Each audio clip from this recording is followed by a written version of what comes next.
सास बहू की ये कहानी पढ़कर आपकी आंखें सजल हो उठेगी। कुछ रिश्ते बहुत मीठे होते हैं, बस बातें कड़वी होती है। बहू कहाँ मर गई? अंदर से आवाज आई, जिंदा हूँ माँ जी। तो फिर मेरी चाय क्यों अभी तक नहीं आई? कब से पूजा करके बैठी हूँ, ला रही हूँ माँ जी।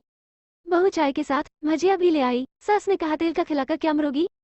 बहू ने कहा, ठीक है माँ जी, ले जाती हूँ। सास ने कहा, रहने दे, अब बना दिया है तो खा लेती हूँ। सास ने भजिया उठाई और कहा, कितनी गंदी भजिया बनाई है तुमने। बहू, माँ जी मुझे कपड़े धोने हैं, मैं जाती हूँ। बहू दरवाजे के पास छिपकर खड़ी हो गई। सास भजिया पर टूट पड़ी और पूरी भजिया खत्म कर दी। बहू मुस्कुराई और काम पर लग गई।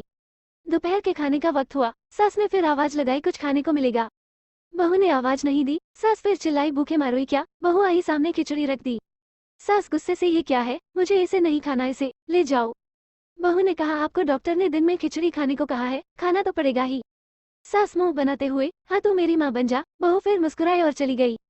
आज इनके घर पूजा थी। बहू सुबह 4 बजे से उठ गई। पहले स्नान किया, फिर फूल लाई, माला बनाई, रसोई साफ की, पकवान और भोज बनाया। सुबह के 10 बज गए। अब सास भी उठ चुकी थी। बहू अब पंडित जी के साथ भगवान के वस्त्र तैयार कर रही थी। आज ऑफिस की छुट्टी भी थी और उनके पति भी घर पर थे। पूजा शुरू हुई। सास चिल्लाती, बहू ये नहीं है, वो नहीं है।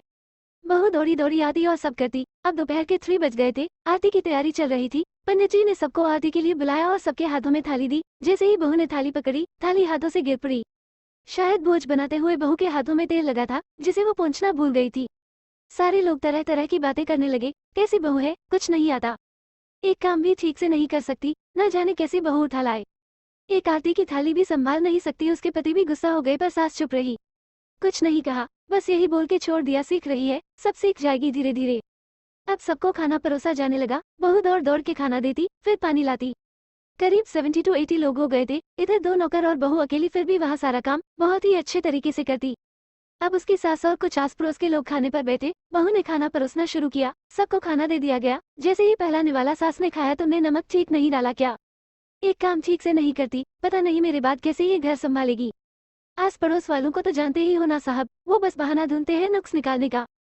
फिर वो सब शुरू हो गए, ऐसा खाना है, ऐसी बहू है, ये वो वगैरह वगैरह।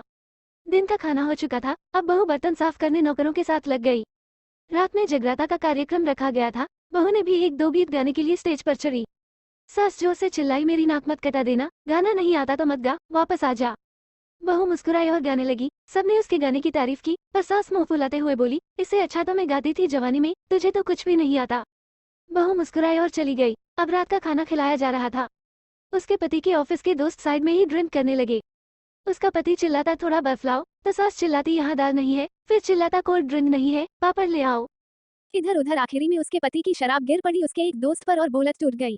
पति गुस्से में 2 झापड़ अपनी पत्नी को लगाते हुए कहता है, जाहिल कहीं की, देखकर नहीं कर सकती, तुझे इतना भी काम नहीं आता। सारे लोग देखने लगे। उसकी पत्नी रोते हुए कमरे की तरफ दौड़ी। फिर उसके दोस्तों ने कहा, क्या यार पूरा मूड खराब कर दिया, यहाँ नहीं बुलाया होता, हम कहीं और पार्टी कर लेते। कैसी अनपढ़ गंवार बीवी ला रखी है तूने, उसे तो मेहमानों की इज्जत और काम करना तक नहीं आता, तुमने तो हमारी बेइज्जती कर दी। अब आस पड़ोस की औरतों को और बहाना मिल गया था। वो कहने लगी, देखो क्या कर दिया तुम्हारी बहू ने, कोई काम की नहीं है। मैं तो कहती हूँ अपने बेटे की दूसरी शादी करा दो, छुटकारा पाओ इस गंवार से।